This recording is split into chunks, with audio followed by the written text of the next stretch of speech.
안녕하십니까. 정우성외과 이정 원장입니다. 오늘은 코막힘의 원인인 비중격 만곡증에 대해서 말씀드리도록 하겠습니다. 그러면 비중격 만곡증은 무엇이냐에 대해서 이제 궁금해하실 텐데요. 이 겉에 코가 휜 거를 자꾸 비중격 만곡증 휜 코라고 생각하시는데, 사실 비중격 만곡증은 겉에 코가 휜 거는 상관없이 코 안에, 콧구멍 사이에 가운데 기둥이 연골이랑 뼈가 얼만큼 휘었는지, 그것이 이제 비중격 만곡증이라고 할 수가 있겠습니다. 그러면 어떤 분들에게 비중격 만곡증 수술이 필요할까요? 그냥 엑스레이 찍어서 연골이 휘어 있다고 다 수술이 필요한 것은 아니고요. 코막힘 증상이 있는 분들, 그래서 답답함이 있다고 하시는 분들이 비중격 만곡증 수술의 대상자가 되겠습니다.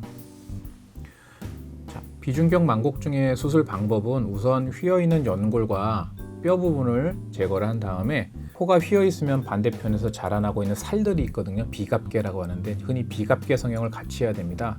이 비갑계 성형이 중요한 게, 이 비갑계는 해면체, 스펀지 같은 조직으로 되어 있거든요. 이 스펀지 조직을 깨줘야지만 그쪽으로 피가 덜 차서 코막힘을 줄어들게 해줄 수 있는데, 이제 저희만의 노하우가 어떤 부분이 있냐면은, 이 비각계 부분을 성형을 할 때 잘라낸다거나 고주파를 쓰기보다는 저희는 1444 나노메타라는 파장을 갖고 있는 레이저, 좀 파워가 센 레이저가 있거든요.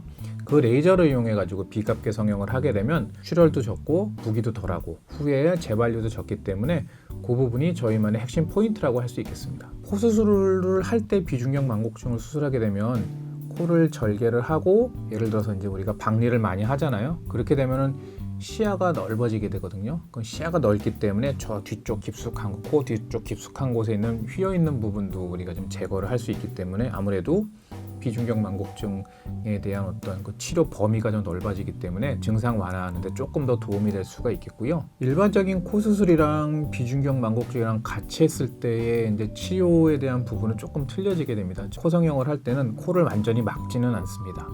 근데 이제 이 비중격 만곡증과 비갑계 성형을 같이 했을 때는 최소한 3일, 길게는 일주일 정도 코를 이제 스폰지로 좀 막아놔야지만, 왜냐면은 휜 코를 잡아놨고 그다음에 비갑계를 레이저로 치료를 했기 때문에 그쪽을 잘 눌러줘가지고 잘 달라붙도록 해줘야지만 코의 그 콧구멍 공간이 유지가 되기 때문에 콧구멍을 좀 막는 시간이 좀 필요한데, 그 부분이 일반적인 코 성형보다는 조금 불편하실 수는 있지만 같이 하셨을 때 아무래도 좀 숨쉬는 게 시원함을 얻을 수 있기 때문에 불편함을 감수하고도 하실 수 있는 부분이라고 생각합니다.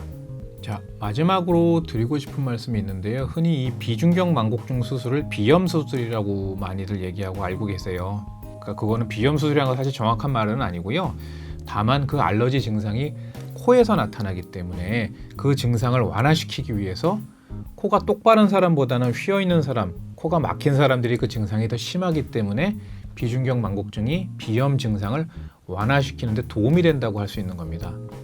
근데 평소에 코가 뻥뻥 잘 뚫리는데 그냥 비염 때문에 알러지가 생기고 재채기가 나는 것 때문에 이 수술을 해야 될 필요는 없는 거고요. 그거는 알러지 치료를 잘 받으셔야 되는 거고, 평소에 코막힘이 있는데 그것 때문에 답답하고 불편한데 비염 때문에 증상이 더 심하다 하시면은 이 비중격 만곡증 수술로 증상을 완화시킬 수 있게 되겠죠. 그래서 이 비염과 비중격 만곡증은 조금 구분해서 생각해 주셨으면 해가지고 마지막으로 이 말씀을 드립니다.